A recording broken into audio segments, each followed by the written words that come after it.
Hello, everyone. Welcome to the You First webinar.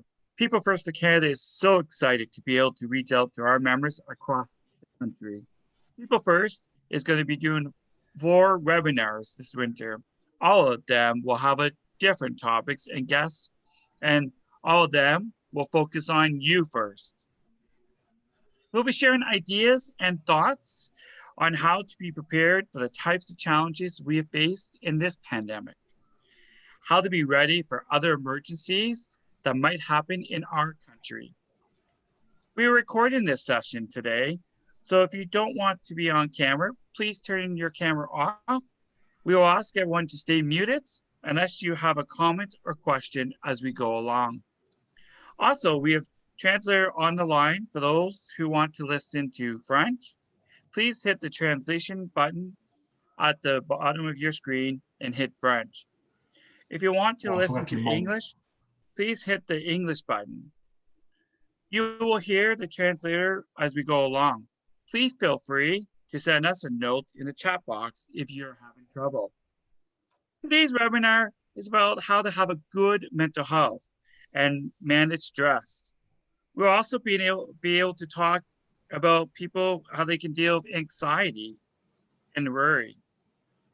Joining the webinar today is People First BC President Joanne, who is here to help share some practical on how to maintain a good mental health. We'll also watch the video of one of our members, Donnie from Nova Scotia. He shared ideas on how to stay positive when living alone if someone is feeling sad during the challenging times.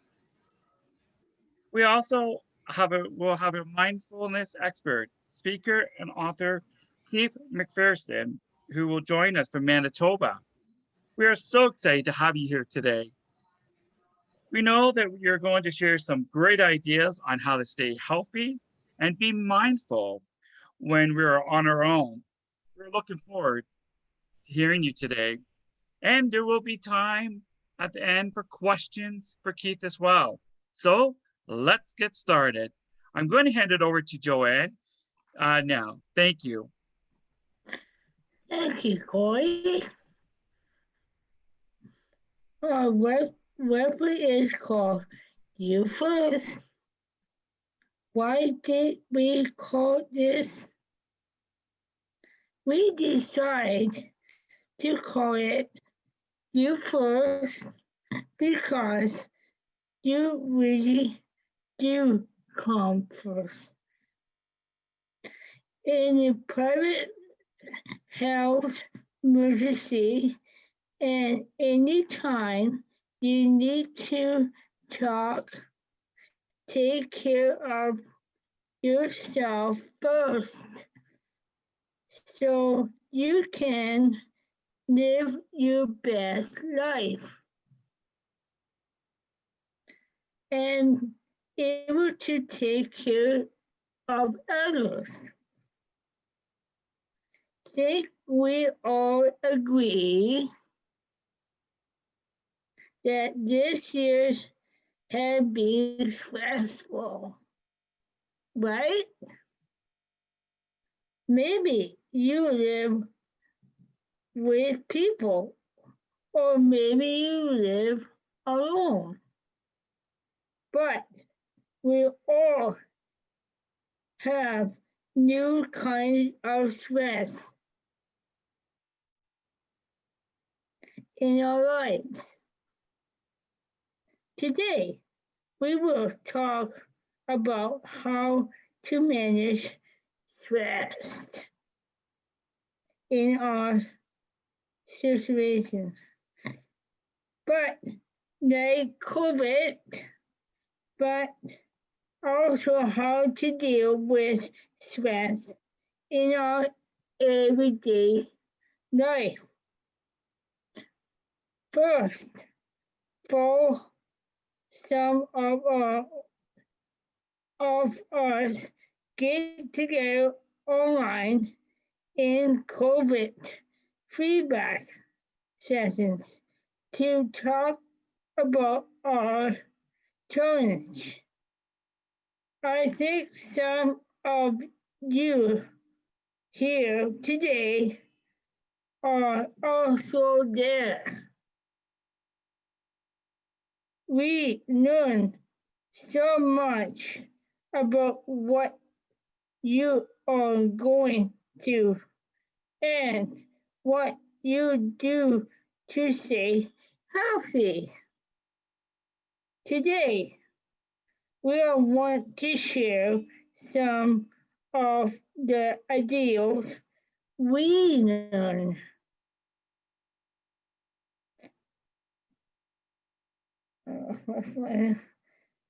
We heard. Also to talk about some new ways to deal with stress and stay calm.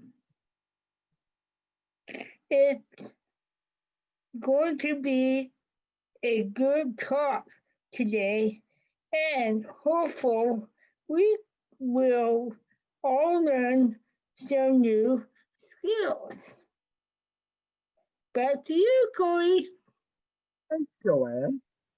We did have some good conversations online. Some of our provinces' territories are now having their own COVID conversations and learning from each other. We are so happy to see this happen. So let's get right into the topic today, how to take care of your mental health in challenging situations. What do we mean by challenging situations? When we say this, it could mean a pandemic, such as we're going through right now. During this year, we have been asked to stay home so we don't catch the virus. That's been challenging.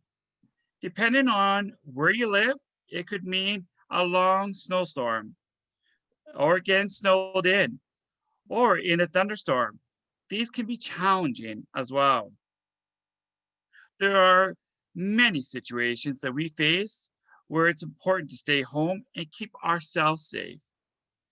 And in these cases, stress, fear, worrying, anxiety, even depression can creep because of everything that is happening. How do we know when we're feeling stressed? One way you could tell when we're getting stressed is by paying attention to our bodies. Our body talks to us and sends us very important message about what's going on inside. When we're anxious, our heart might race, our body might be intense. Maybe we have trouble sleeping, or maybe we have a change of appetite, eating more or less. For myself, when I get anxious, I start to feel nervous and eat more as it helps my stress pressing. That's how I feel when I'm stressed. Back to you, Joanne. Thank you for sharing. It's important to listen to your body when it's sending you messages. You have to do something about it and take action because taking care of your body will also help your mental health. Here, so, here are some things you can do to feel better when you feel stressed. Take, take a shower without any tub.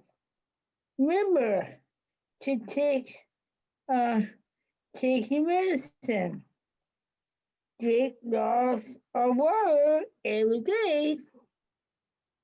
Take time to clean one spot in your home. Take care of a plant or a pet. Eat a healthy diet. Those are great tips on what to do when your body is telling you that it's stressed. Joanne, let's take a minute to talk about this. Let me ask you, Joanne, what are the things you do to help you feel better? How do you take care of yourself? Well, Corey, some of the things I like to do, I like to take a walk, listen to music. I like to cook. I like to bake. And I like to phone or text people to see how they are doing. Things like that, Corey. Thank you so much for sharing, Joanne. Okay, Corey. I am going to ask you now how you feel better and what you do, Well, Corey. thanks, Joanne. One of the things that I like to do is go out in the community and try to help in any way that I can, which brings joy. Um, and also, I like to actually go for a walk to Tim Hortons, just with my headphones on, and go there and grab a cup of tea and just sit there alone. Where I think it really helps my body. The other thing that I really like doing is writing in a journal, everything that I've done every day. And I always like to put a positive message in it at the end. So I can go back to that journal and look at the positive word of that day, which really helps me. Does does anybody have anything else you want to add to this list for the people on the call? What are some of the things that help you feel better?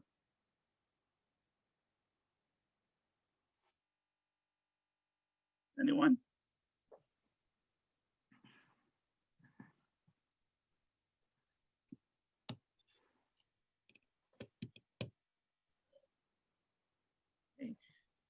Donna, anyone have anything that helps you?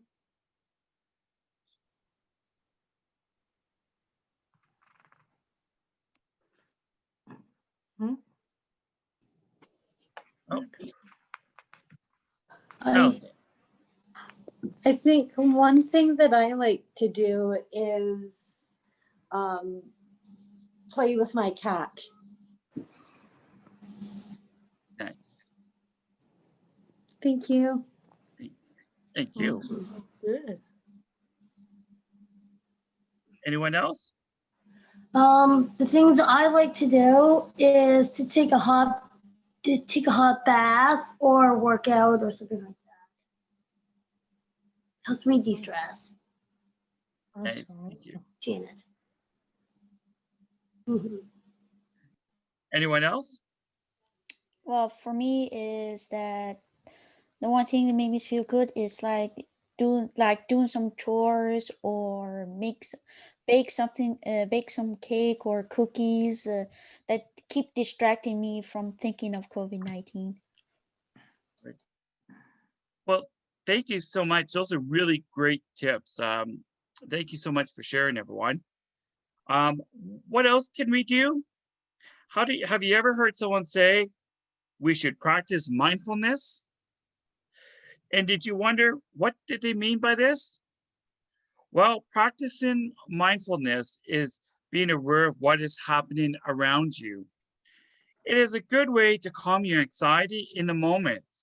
Slow your mind down by seeing what is going on in front of you instead of worrying about the past or the future. We all know this can be really hard to do. When we feel anxious or scared, it is it's not easy to stop and be mindful. But there are a few ways that we can all be mindful when we feel stressed or anxious. We can listen to a peaceful song or stop to listen to the birds singing. Maybe light a candle or watch the fireplace channel on TV. Practice slow, deep breathing with your eyes closed. Pay attention to how your body feels. Notice something you see, watch it, or focus on it. Also, you might want to take part in a spiritual practice like meditation or prayer. All of these things can help us feel more calm and ready to deal with the situation around us. Back to you, Joanne. Okay. Being mindful is one thing we can do when we feel stressed. Other ideals is to reach out and talk to someone. It might not always be possible to go out to a coffee shop or visit a friend. That can be frustrating, but we can still contact with people. People who are alone too much might be struggle with their mental health. This is because people need contact. So this brings to our bring us to Donnie from Nova Scotia. He helps us by doing a video about how he stays private and has a good mental health. Let's watch Donnie share his story and tips on having a good mental health while being at home.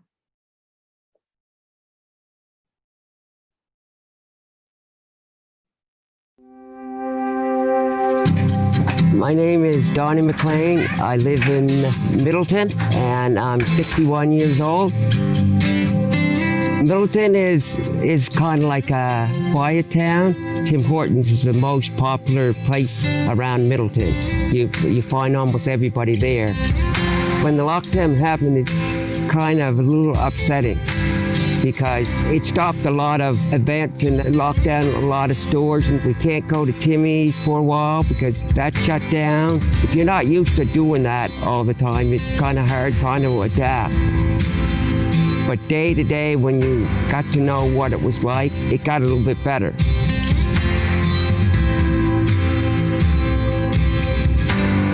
How can you make the pandemic a little bit better? Get a hobby or get something that you like and get your mind off it. Your mind's not worrying about about doing that hobby, and you're not thinking about the pandemic. I like keeping fish because it's relaxing. They only swim back and forth. What are they feeling, you know? And if they're swimming around fast and they're swimming good, they're happy. So it's just an interesting hobby. You can still get on the computer and talk to somebody. You can talk to people from all over the province, and it makes you stay connected to each province and know what they're going through and what they're doing about it. Kind of makes you feel better because you're not the only ones going through it. There's millions and millions of people going through it. But before you know it, one day they'll come and they'll say, go back to normal, like you can do anything you want. And everybody's going to be really happy when that happens. It might be 3 or 4 months, might be 6 months, might be a year, but eventually that day's going to come.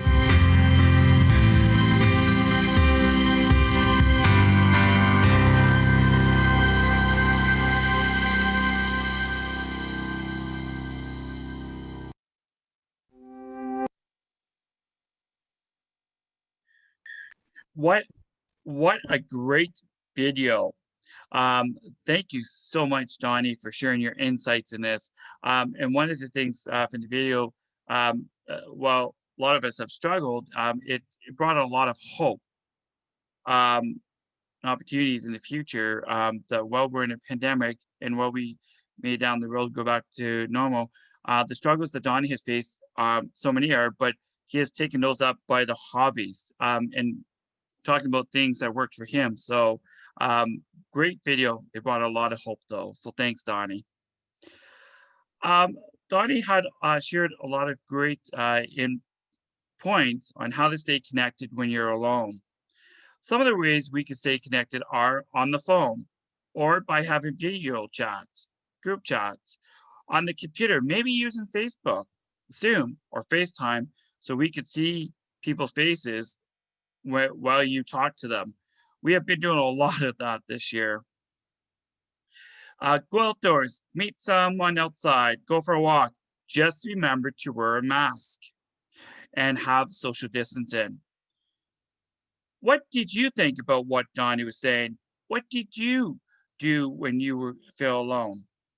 What are your tips? Does anyone want to share any what your tips would be?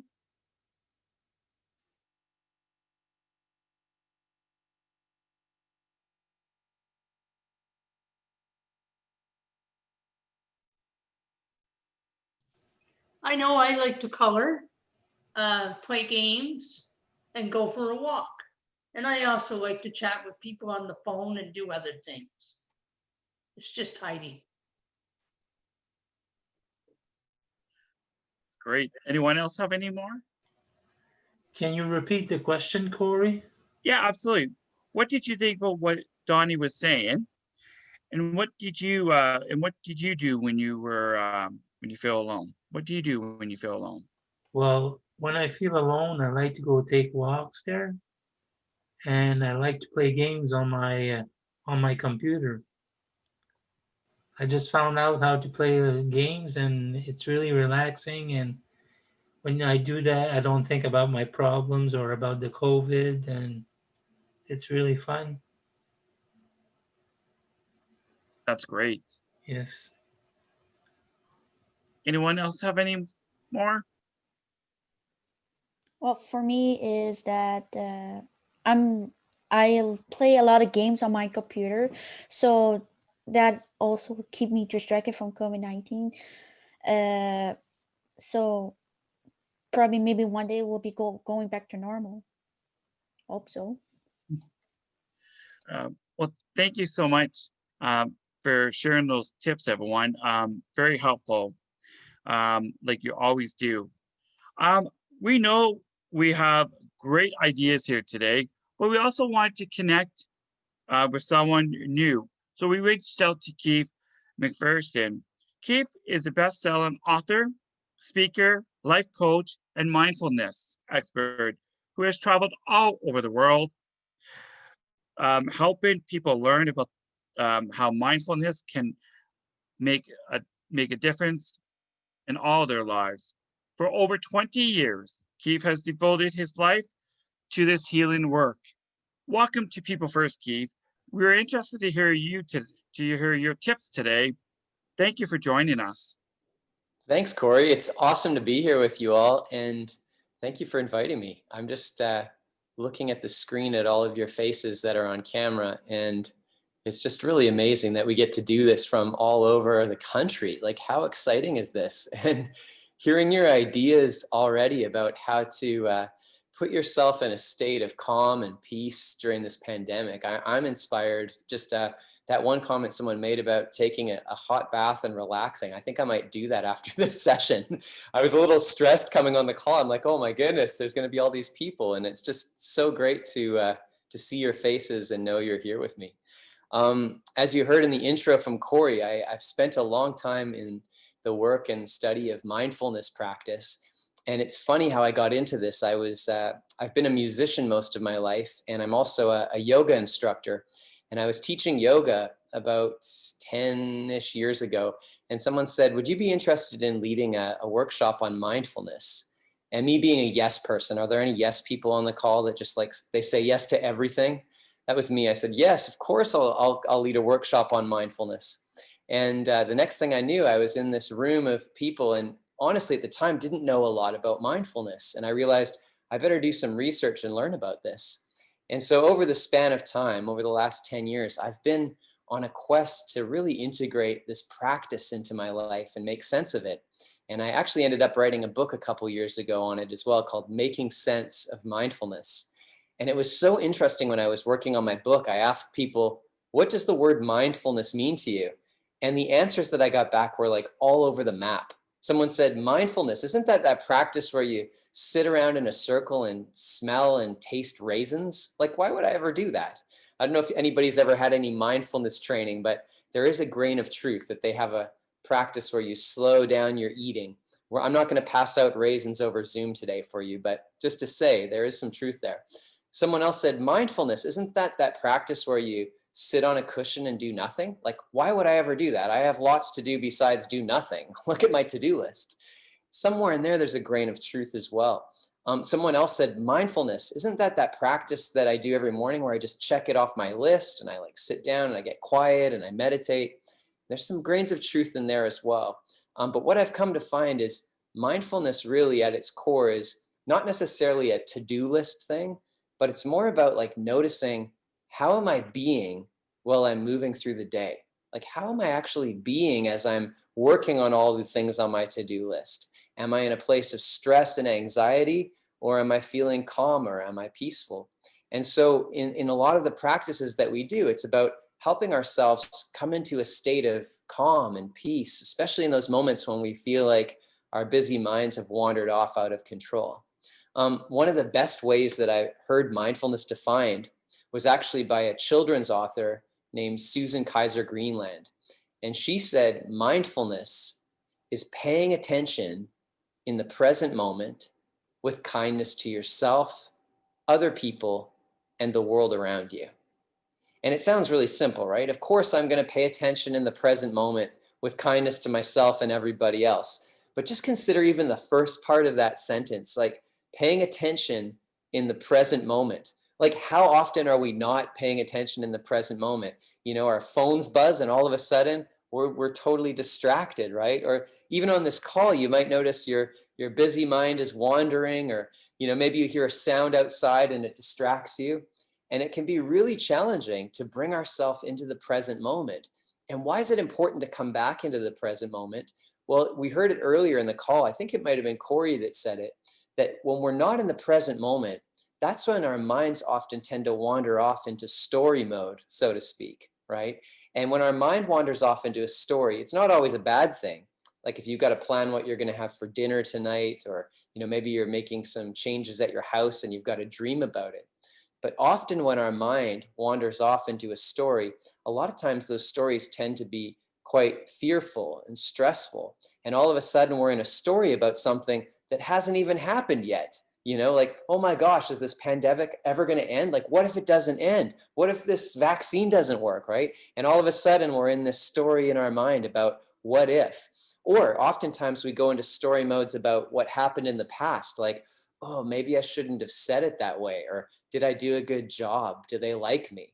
Does that sound familiar to any of you? You go into your mind and think these thoughts. I know I'm just so appreciating Corey and Joanne today, who are doing such an amazing job emceeing. And I know for myself, when I do that kind of role of hosting, even after this call, I guarantee my mind is going to kick in and tell a story of, did I do an okay job? Did I do all right?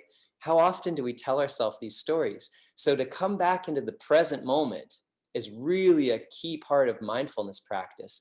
And there's many ways to do it. Some of you have already named some of them.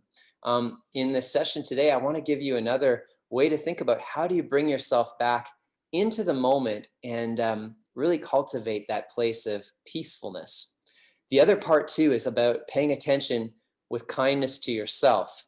And that's another whole thing. It sounds so easy. Of course, I'm going to be kind to myself. But think about how often in the morning we wake up and the first few thoughts in our head are not thoughts that are positive, building us up. They're thoughts that are beating us up. Thoughts like, oh, like we look at ourselves in the mirror. What do we do first thing in the morning? We look at ourselves in the mirror, and one of our first thoughts for a lot of us is, bad hair day. Man, when is a hairdresser going to open? Your hair is getting so long and straggly. Or we look in the mirror and we see ourselves and it's like, oh my goodness, you're getting wrinkles. You're looking so old. Or, oh, look at that pimple coming in. And we tend to beat ourselves up, right? And then we go through the day and we start second guessing ourselves and telling ourselves again stories about how we're not good enough and we need to do more and be more and get more. So mindfulness practice is also paying attention to, what are the stories that you're telling yourself in your mind? They did some research and they found that the average mind thinks up to 60,000 thoughts a day. We think up to 60,000 thoughts a day. And what they found is that we tend to think about 80% of those thoughts every single day, the same thoughts. Did you know that? We tend to think the same thing almost all the time every day. Does that sound familiar to you? You wake up, oh, it's going to be a cold day here in Canada, or this is going to be hard. And that's what they found, was that a large majority of the thoughts we think also tend to be quite negative in nature, meaning we're beating ourselves up as opposed to building ourselves up. So one of the invitations with mindfulness is, can we start coming into the present moment and paying attention with kindness to ourselves? Because have you ever noticed when you're around somebody that's feeling good and feeling positive and really present, it automatically makes us all feel better. It's like just us coming into that positivity ripples out and affects change around the world. You think about that. So I want to take you guys through a practice. Monica, I just wanted to check, did you have a question, or you're? Just was going to say, we have translation on the line, and we just had a request you need to give them just a little bit of extra time to translate. Frank is on the line there. Oh, sure. Yeah, Sorry. I'll just, I'll slow it down a little bit. I just get so excited about, about this practice, and I'm so excited to see all of you here as well. So in a moment, I'm going to take you guys through a practice, and the practice is a practice called Go to a Good Place. And it's based on something that I learned actually from the Hawaiians. I've been studying for a long time in my mindfulness practice from a teacher who's rooted in ancient Hawaii. And the Hawaiians in ancient times had a lot of, they didn't call it mindfulness, but they had a lot of practices that were really powerful in helping people come back into the present moment and really helped people build kindness within themselves. So I know a lot of us are in cold climates at the moment. I thought maybe today we could go to Hawaii for a few minutes in our imagination, if you guys are all right with that. Yeah. So there's this principle in Hawaii that they say everything begins as an inner dream. Everything begins as an inner dream. Just consider that. It's pretty amazing that if you look around, even in the space you're in right now, anything that you focus your attention on right now, it was only once imagined in somebody's imagination. Like, just think about the chair you're sitting in right now. Like, somebody had to go into their imagination to dream that up, like a chair, you know, or even the computers we're using right now. Somebody had to go into their imagination to come up with this idea of Zoom, that we could talk with each other virtually in this like crazy internet world, or, you know, the phones that we're speaking on all the time. Somebody had to go into their imagination to create it. The clothes you're wearing, anything you focus on, it's so amazing. And so this idea of imagine, right? If you slow the word down, imagine, I actually hear two words in there. Maybe you can hear them. Imagine, image in, imagine, image in, right? What are the images in your mind that you're thinking about on a regular basis, right? And so from this place of imagination, I'm going to take you into a practice of mindfulness right now, all about using our imagination to go to a good place. All right. So in a moment, maybe you've done this before, and maybe this is totally new for you, but it's based on something called visualization.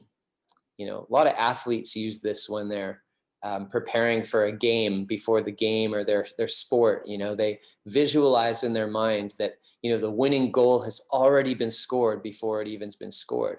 And visualization is a very powerful way to bring ourselves into a moment and to also bring kindness and cultivate positivity for ourselves.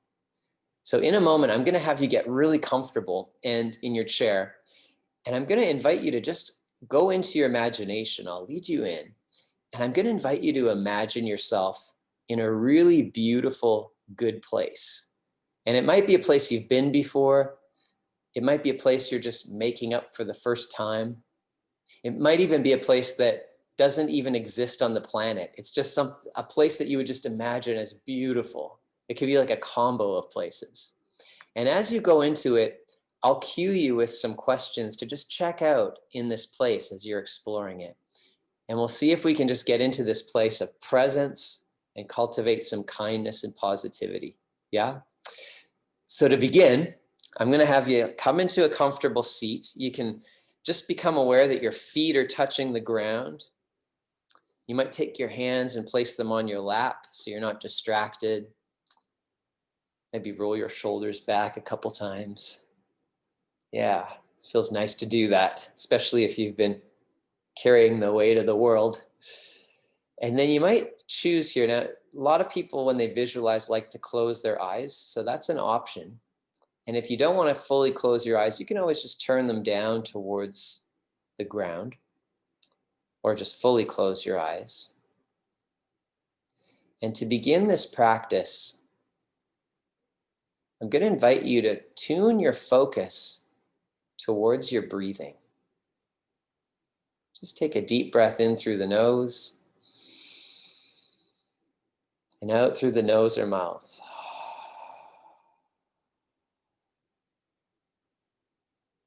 Just continuing to watch your breath come in and go out.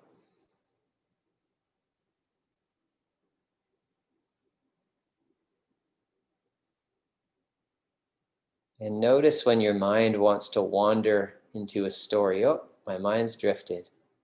You just come back and you notice your breathing.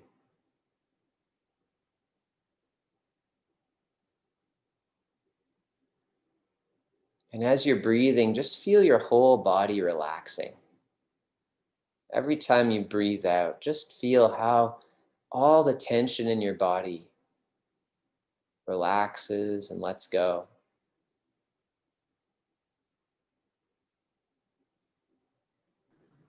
And as you're relaxing here and breathing here, I want to invite you to just open your imagination and imagine right now that you're in a beautiful, good place. Just make it up in your imagination. Sense it, see it. Take in all the details. As you're looking around in this beautiful place you're imagining, take in the colors.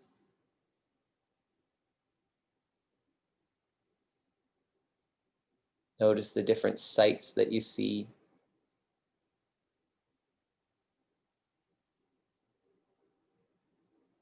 If you're outside, like maybe you're seeing a body of water or some trees or grass. If you're inside, maybe you're just noticing the color of the walls around you or the look of the floor.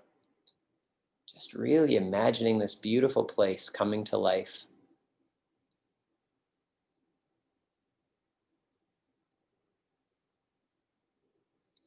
And as you're just exploring this beautiful place, I invite you to also tune in and listen. See if you can just tune in and listen to some of the sounds of this beautiful place.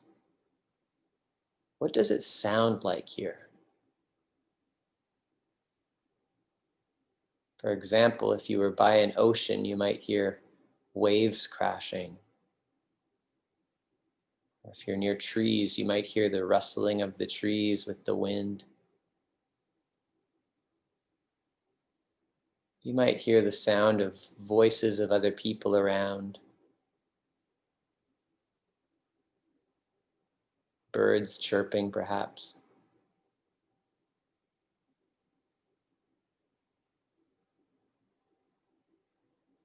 Just listen in.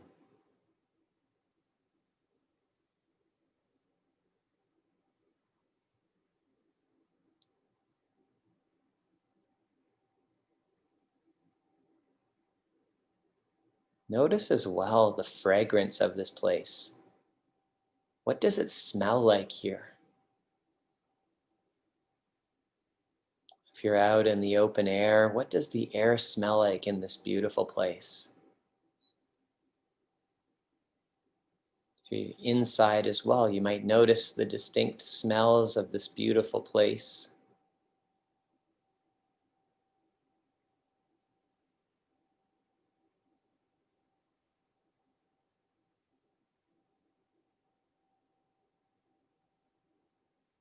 and to really know that you're there in this beautiful place, you might imagine yourself just like reaching out and touching something. Like, for example, if you were on a beach, you might reach down and pick up some sand and just feel it sifting through your hands right now. Or you might reach down and just touch the ground underneath you and just feel the texture of the earth or the floor.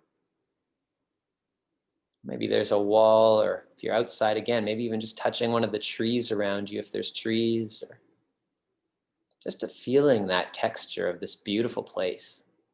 Because if you're really there, you can almost taste it.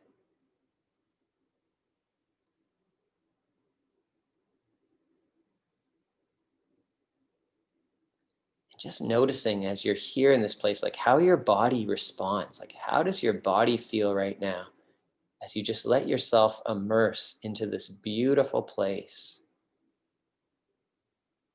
How does it make your heart feel? How does it affect your posture of your body?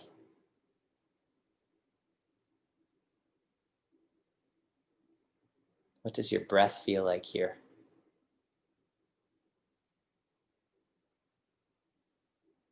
What are the feelings you feel in your chest and in your entire body, actually, as you just let yourself be in this beauty?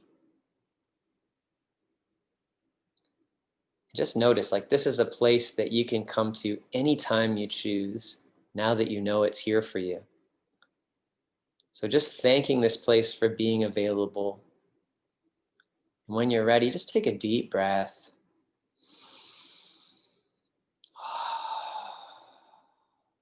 Right, wiggle your fingers and toes. And if your eyes are closed, see if you can open your eyes and just keep your eyes looking downwards for a moment.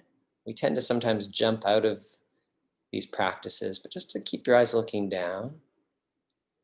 And then as you look up, just kind of take a moment, and as you transition from that inner dream to out here, just look around and take in all the surroundings around you right now in this moment. Like, you might notice a window or a plant in your place or a chair. Just kind of take it all in and just kind of appreciating like how amazing it is to just be here in this moment with all these incredible miracles around you.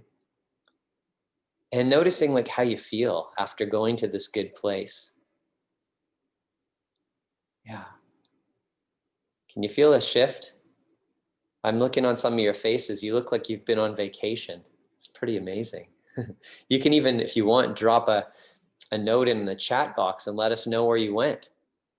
I just went to Hawaii and it was pretty amazing to be there. I don't know if anyone else got to, you went there too, Joanne.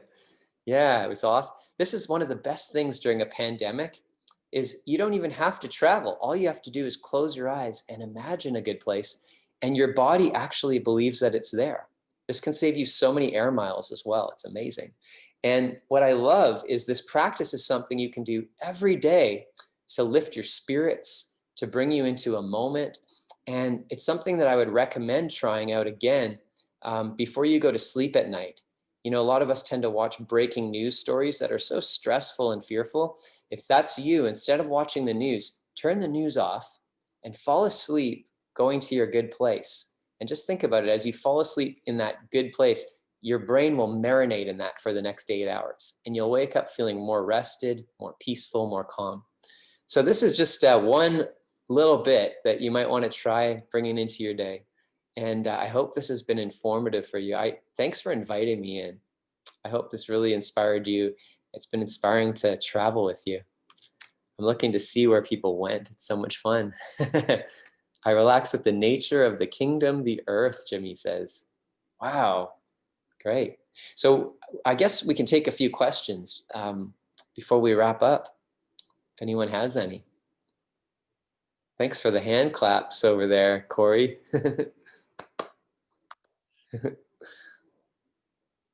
Does anyone have any questions for Keith? Or comments about where you went too.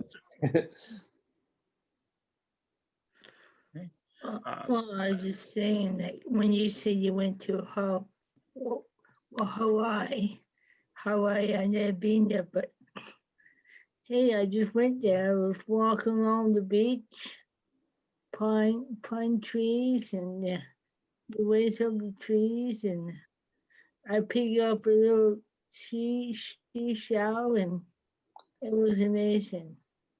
Wow. Loved it. Thank you, Joanne. Just seeing the look on your face, can you see how Joanne has literally been to Hawaii? Like, how lucky. And you're in BC, I heard today.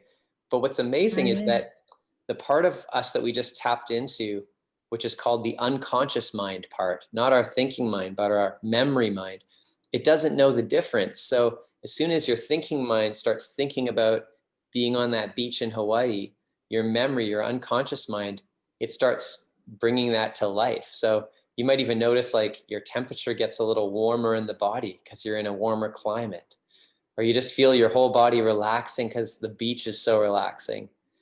So literally, this is so true that you don't even have to go to the place physically. You just have to think about the place and it evokes the feelings. Look at you, you've been to Hawaii. Good choice.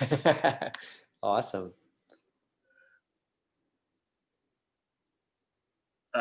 Great comment there, Joanne, and this has been really, really helpful. I I don't know anybody else, but I feel so much relaxed now. Um, and the whole mindless thing. So thank you so much, Keith, for that. You're welcome. It's been really, really helpful. And I'm reminded of a couple points you've made. 60,000 thoughts a day. I mean, who would have ever thought? And yet, so true, because I think so many of us have our minds start wandering off. I sometimes wake up 2 or 3 o'clock in the morning and think I have an idea because my mind's in about 20 different directions. And so I tend not sleep and then back up for 7 o'clock in the morning and I'm going, why am I losing sleep? Perhaps maybe I should take lessons for that and fall asleep actually in a good place. Because so many struggle right with that. So thank you so much for sharing that. That's been You're really welcome. extremely important. This was a great session and so much good information today. And this brings us to the end of today's webinar. Thank you so much for joining us. Thank you to Joanne for helping share the information today. We really appreciate that. Thank you so much to Donnie for the great video. And thank you, Keith, for joining us and sharing your experience. And his book that he does have is it's called Mindfulness, right? Keith? That's correct. Yeah, the book is called Making Sense of Mindfulness. I can put that in the chat space along with my website in case anybody wants to do additional practices. I have a few up there as well. So that's great. I actually did purchase one today on Amazon.